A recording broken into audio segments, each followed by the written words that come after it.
we want to begin with Evan Moon with the very latest from investigators on this manhunt for the killer, Evan. Hi, Allie. Yeah, investigators say they are reviewing video recordings of the person they believe was responsible. And President Trump said they are very close to finding him. This as Charlie Kirk's body is flown home to Arizona. More than a day after a gunman assassinated Charlie Kirk, the country is still trying to come to grips with the violence. It's emotional because no one deserves that. Say what you will, you can disagree with what he said, what he stood for, but no one deserves that. Vice President J.D. Vance flew to Utah on Thursday to meet with Kirk's wife, Erica, and his 2 kids, who President Trump says are devastated with the loss of their husband and father. Kirk's casket flew on Air Force Two to his home state of Arizona. People lined the streets to honor him. And we pray for his family.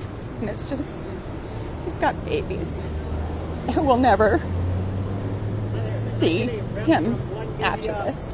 Nearby is Turning Point USA's headquarters. Dozens gathered outside there to pay respects. It makes me angry, and I don't like to buy into that. Yeah.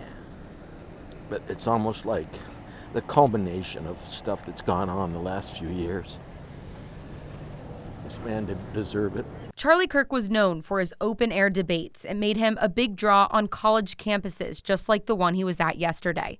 But security experts say they made him vulnerable. Security experts say previously Kirk's security detail was usually around 5 people, one near him on stage and others covering the front and back, and they likely anticipated close threats. So a detail of this size, a corporate detail, 200 yards away was probably not something that they even considered or thought about. But not long-range ones, which makes security experts wonder, how did a shooter get set up in the first place? Something broke down here. If those buildings are access controlled, one of the questions I have is how did he access this building, 1, and 2, how did he access the roof?